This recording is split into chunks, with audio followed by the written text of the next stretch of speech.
बिस्मिल्लाहिर्रहमानिर्रहीम। Human rights media network पर आपको एक बार फिर खुश आमदीद। आज हमारे प्रोग्राम का मौजू इस वक्त पाकिस्तान में जो टॉक ऑफ द टाउन बना हुआ है, यानी 27वीं तरमीम, उस मौजू पर बात कर रहा है। 27वीं तरमीम ला के असल में हुकूमत ने साबित कर दिया है कि उन्होंने आज से पहले जितने भी जर्नल्स थे वो तो अदालतों को ख़त्म नहीं कर सके, लेकिन अब इस तरमीम ने इन अदालतों को एक खुद मुख्तार इदारे से हटाकर एक एडमिनिस्ट्रेटिव बॉडी में तब्दील कर दिया है। इस तरमीम की एक सबसे बड़ी बात यह है कि इसमें सुप्रीम कोर्ट का सोमोटो एक्शन भी खत्म कर दिया गया है। वो सोमोटो एक्शन जो एक गरीब की उम्मीद बनती थी कि अगर हुकूमतें उसके मामले को नहीं देख रही, तो पहले माजी में ऐसा ही हुआ करता था कि अदालत सोमोटो लेकर इस मामले को कोर्ट में लाती थी और फिर इस मसले को हल करती थी, लेकिन अब इस तरमीम से वो भी खत्म हो जाएगा। दूसरी तरमीम जो सबसे बड़ी बात यह है, वो सदर मुमलिकत आसिफ जरदारी साहब ने अपने आप को बिल्कुल मुकद्दस गाय बना दिया है और मौके से फायदा उठाते हुए उन्होंने अपने आप को ओहदाए सदारत के बाद भी हर किस्म के चार्जेस से बरी जिम्मा करार कर दिया है। इस पर जस्टिस मंसूर अली शाह ने भी, जस्टिस अतर बिन अल्लाह भी चीफ जस्टिस याहिया अफरीदी को लिखा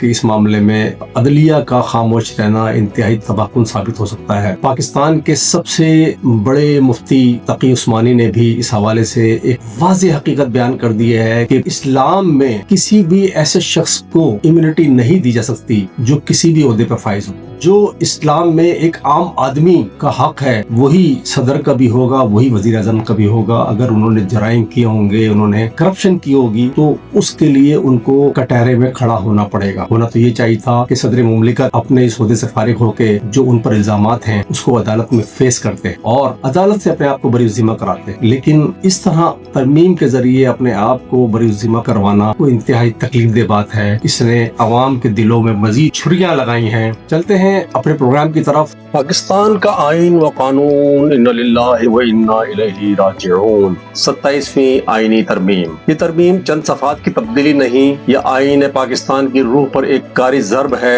27वीं आईनी तरमीम का अवाम के मफाद के साथ दूर दूर तक कोई ताल्लुक नहीं। ये तरमीम किसके लिए है?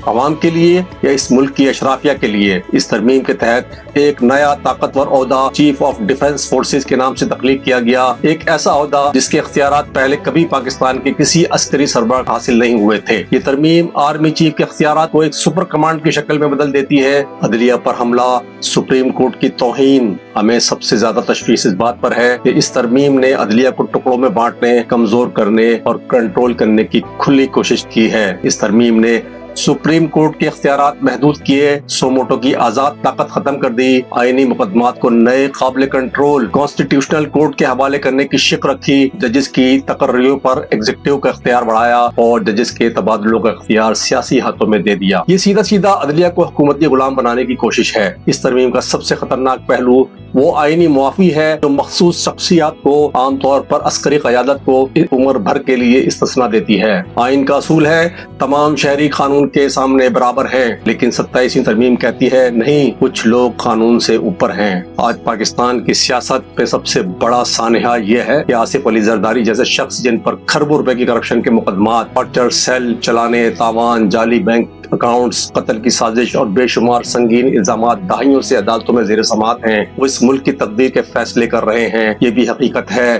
कि वो दोबारा सदर अपने आप को महफूज बनाने के लिए बने, न कि रियासत के अवाम की खिदमत के लिए। मौजूदा हुकूमत चूंकि उनकी पार्टी के कंधे पर टिकी हुई है, इसलिए जमहूरियत के नाम पर शख्सी बादशाहत का यह खेल जारी है।